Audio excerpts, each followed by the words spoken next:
Hello বন্ধুরা, good morning. আশা করছি তোমরা সবাই যে যেখান থেকে আমার ভিডিওটা দেখছো সবাই ভালো আছো, সুস্থ আছো। আমরাও সবাই ভালো আছি। তো দেখো, কালকে যেখান থেকে ভিডিওটা শেষ করেছিলাম তারপর থেকে আবারও স্টার্ট করে দিলাম।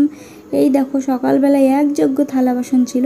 আমার শাশুড়ি মার কয়েকটা ছিল আর আমার কয়েকটা ছিল। এখানে কিন্তু কয়েকটা নেই, বেশ কয়েকটা আছে। তো এই দেখো, থালা বাসনগুলো এখন মেজে নিচ্ছি। আর অনেকগুলো থালা বাসন যেহেতু, তাই আর কল চাপলাম না, তার জন্য মোটরটা একবারে চালিয়ে নিলাম। চালিয়ে নিয়ে একে একে থালা বাসনগুলো ধুয়ে নিচ্ছি। আর গ্যাসের উনুনগুলোও কিন্তু আমি খুলে নিয়ে এসেছি, একবারে সুন্দর করে মেজে নেব তার জন্য। জানি না ভিডিওর ভেতর দিয়ে তোমাদের কতটা আনন্দ আমি দিতে পারি, তো কতটা ভালো লাগে। আশা করছি তোমাদের অনেকেরই খুব ভালো লাগে। তোমরা এত ভালো ভালো কমেন্ট করো, আমার কমেন্ট দেখে এত ভালো লাগে। মনে হয় কি প্রতিদিন ভিডিও দেব, একদিনও মিস দেব না, এত ভালো লাগে। তো বন্ধুরা দেখো, চলে এসেছি রান্না করতে। আর রান্নার পরে স্নান করব। সকালে একবার হাত পা ধুয়েছি, কাপড় মাপড় চেঞ্জ করেছি। তো দেখো, নিয়ে এসছে আজকে রুই মাছ।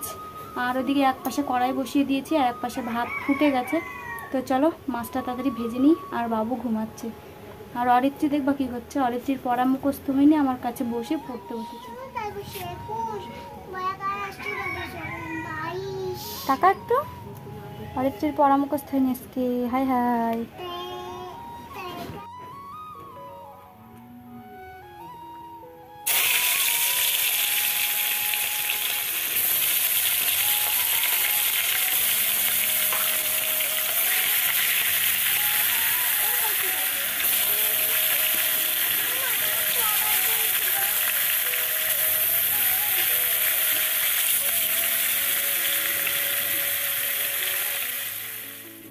আজকেও নিয়ে এসছে অরিত্রীর পাপা রুই মাছ। মাছটাকে আমি ভেজে নিয়েছি। আর রুই মাছটা আমি আলু সেদ্ধ করতে দিয়েছিলাম। ভাতের ভেতরে আলুটা তুলে নিয়ে এই যে পিস পিস করে কেটে নিয়েছি। দেখবে সেদ্ধ আলু দিয়ে রুই মাছ তোমরা রান্না করে দেখবে, খুব ভালো হয় খেতে। তো আমি তার জন্য 3-4টা আলু সেদ্ধ দিয়েছিলাম ভাতের ভেতরে। ভাত ফুটে গেছে, একটু হালকা হালকা সেদ্ধ হয়েছে, হালকা হালকা না, ভালোই সেদ্ধ হয়ে গেছে। তো তারপরে আমি নামিয়ে সাইজ করে কেটে নিয়েছি। আর এদিকে দেখো, মাছ ভাজা হয়ে গেছে, মাছ ভাজাগুলো নামিয়ে নিচ্ছি।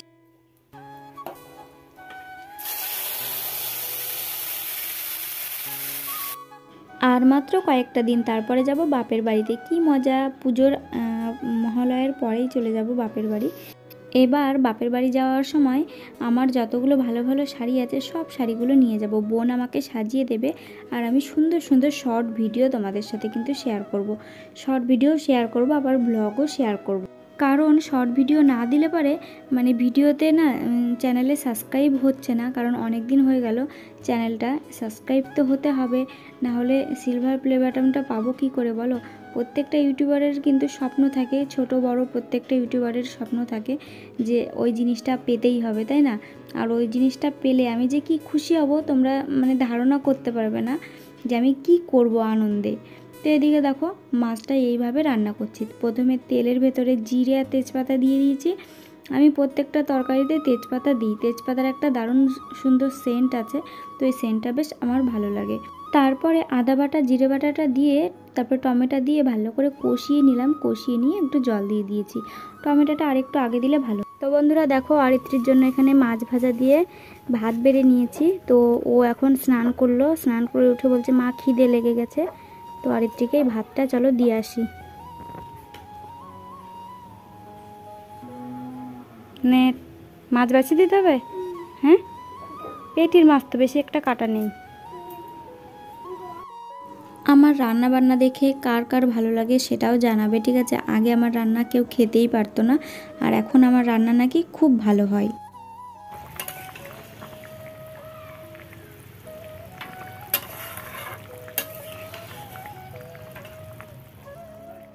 রান্না ভালো হয় এটা কিন্তু আমি নিজেই নিজের প্রশংসা করছি না। অনেকেই বলে যে আগের থেকে এখন বেশি ভালো হয় রান্নাটা। কারণ আগে অতটা বুঝতাম না। বিয়ের আগে তো কোনোদিনও বাপের বাড়িতে রান্না করিনি।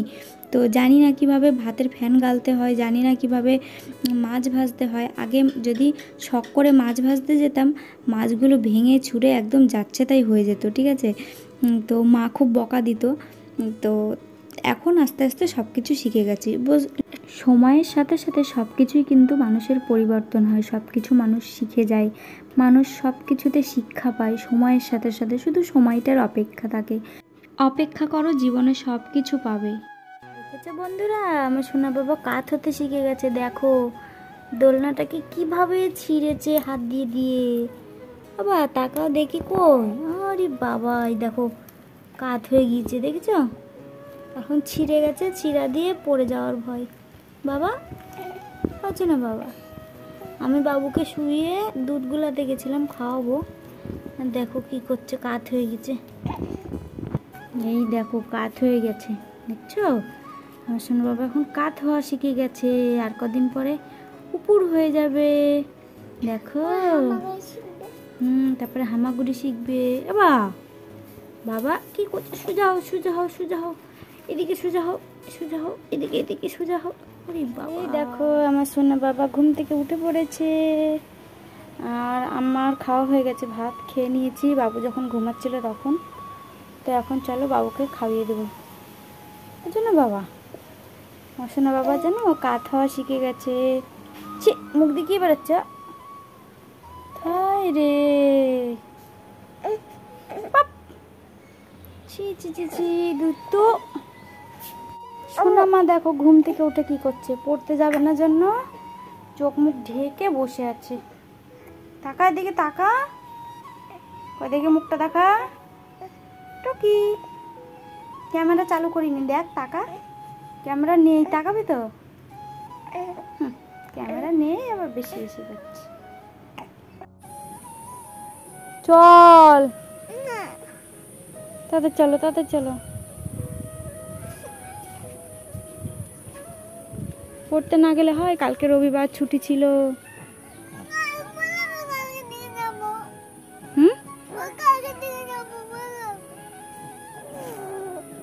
দিয়ে আসছে আর বলে আসছি, চলো। বলবো দুই একটা যদি না পারে তাহলে কিছু বলতে না, তাই তো? চলো।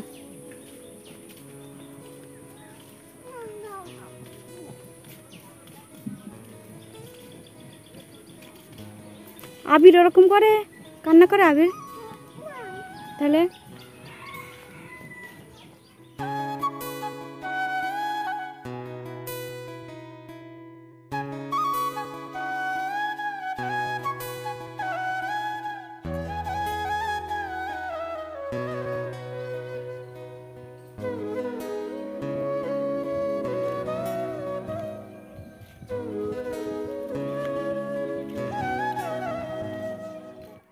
অরিত্রি পড়তে যেতে চাইছিল না, মানে ওর পড়া মুখস্থ হয়নি তো, সেই কান্নাকাটি করছিল, যাব না যাব না করছিলাম। তো এরকম প্রতিদিনই যদি যাব না করে তাহলে একটা খুব খারাপ অভ্যাসে পরিণত হবে, তাই ওকে জোর করে হলেও দিয়ে আসলাম।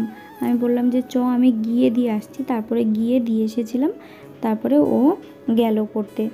তারপরে বাড়ি এসে বলছে মা আমি সব পেরেছিলাম, মানে দিদিমণি আমাকে কিচ্ছু বলেনি, বকেও নি, তাই বলল। কিন্তু কি বলো তো, ভয়, একটা আতঙ্ক আমাদেরও হতো জানো তো ছোটোবেলায়, মানে একটা ভয় লাগতো যে পারবো কি পারবো না, বকা দেবে, মারবে। এদিকে বিকেলবেলায় বাবুকে নিয়ে একটুখানি মানে উঠোন দিয়ে হাঁটাহাঁটি করব, না হলে বোরিং লাগে, সময় সময় ভালো লাগে না ঘরের ভিতরে বসে থাকতে। এখন ধরো যে যার যার ঘরে ঘুমাচ্ছে, বাবু তো ঘুমাচ্ছে না, ও ঘরে থাকতে চাইছে না, ও একটু বাইরে বেরোতে চাইছে। তো তার জন্য একটুখানি ওকে ঠেলনা গাড়িটাই করে একটুখানি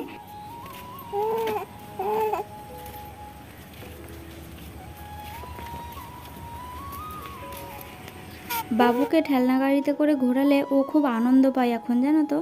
এখন আকাশ, গাছপালা, পাখি, মানুষের দিকে তাকাতে শিখে গেছে, ও সবাইকে চিনতেও। আমার সোনা গাড়িতে উঠেছে, বিকালবেলা গাড়ি করে ঘুরু ঘুরু করছে, তাই না? গাড়ি করে ঘুরু ঘুরু করছে আমার সোনা।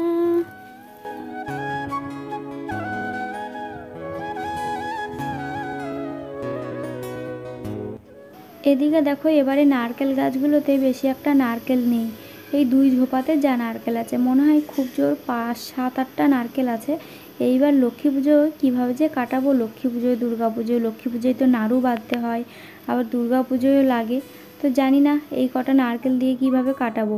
কারণ প্রত্যেক বছরই অনেক অনেক নারকেল হয়, একে ওকে দেওয়া হয়, আমার বাপের বাড়িতে দেওয়া হয়, কিন্তু এবার দেখেইছো তো কটা নারকেল।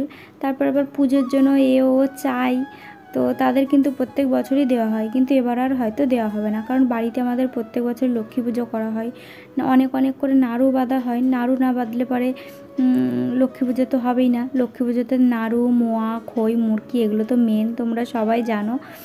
আর অনেক দিন হয়ে গেল বৃষ্টি হচ্ছে না, প্রচণ্ড খরা দিচ্ছে, গাছগুলো সব নেতিয়ে পড়েছে, প্রত্যেকটা গাছে একদম যেন কেমন হয়ে গেছে। পুঁই শাকের যে গাছটা কত সুন্দর হয়ে উঠছিল, সেই গাছটা পর্যন্ত একদম কেমন যেন হয়ে গেছে।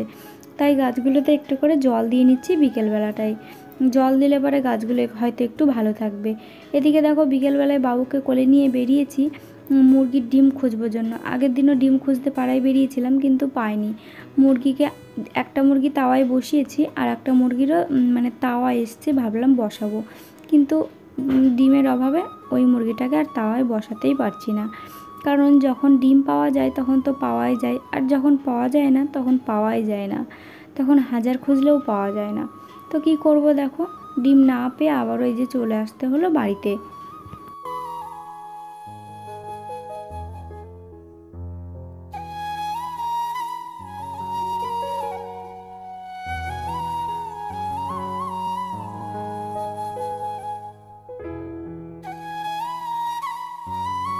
আমি অতি সাধারণ একটা মেয়ে, অতি সাধারণ একটা বউ, আমি অল্পতেই খুশি, আমার কিন্তু খুব বেশি চাওয়া পাওয়া নেই।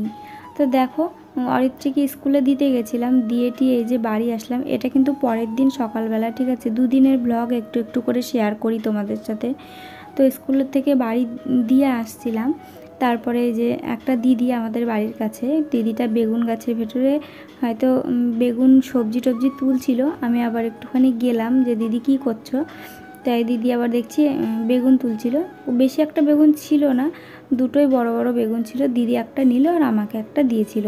তো এই দেখো বেগুনটা নিয়ে এখন সোজা চলে আসলাম বাড়িতে। আবার ভেন্ডিও তুলেছিল অনেকগুলো, ভেন্ডিও নিতে বলছিল, কারণ আমি নিইনি, কারণ আমাদের বাড়িতেই অনেক ভেন্ডি আমাদের জমিতে লাগাই যেহেতু, তোমরা সবাই জানো। দেখো বড় বড় দুটো বেগুন হয়েছিল, আমাকে একটা দিয়েছে, দিদি একটা নিয়েছে, আমি তাতেই খুব খুশি, কারণ আমি অল্পতেই খুব খুশি। আমার যে কোনো জিনিস আমার বেশি লাগে না, আমাকে অল্পতেই যদি ভালোবেসে কেউ কিছু দেয় না, আমি সত্যিই তাতে খুব খুশি। ওদিকে অরিত্রের পাপা গেছিলো ছাগলের জন্য বিচুলি আনতে, বিচুলি শেষ হয়ে গেছিলো, তো বিচুলি নিয়ে আসলো। এখন যেহেতু বড় ছাগল দুটো বিক্রি করে দিয়েছি, তাই বেশি একটা বিচুলি কিন্তু লাগে না, আর মাঠে ছাগলদের বিকালবেলায় বেঁধে দিয়ে আসি। তো এই দেখো চা খেয়েছিলাম, চা মুড়ি সকালবেলায় টিফিন করেছিলাম। তো এই দেখো চায়ের কাপ দুটো ধুয়ে রেখে দিলাম, চলে এসেছি ছাদে। ছাদে দেখো আমার টাইম ফুল ফুটেছে, একটা সাদা একটা গোলাপি। তো এই ফুলগুলো একদম যখন ঝাপড়া হয়ে যায় গাছগুলো, তখন কিন্তু অনেক অনেক ফুল ফোটে, তখন কিন্তু আরও বেশি ভালো লাগে।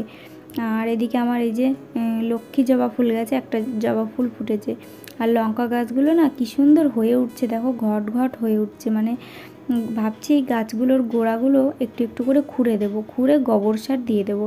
তাই চলে এসেছি এই যে গোড়াগুলোকে খুঁড়ে দিতে। বাবু কিন্তু ঘুম থেকে উঠে পড়েছে, বাবুকে অরিত্রীর পাপা কোলে নিয়ে আছে।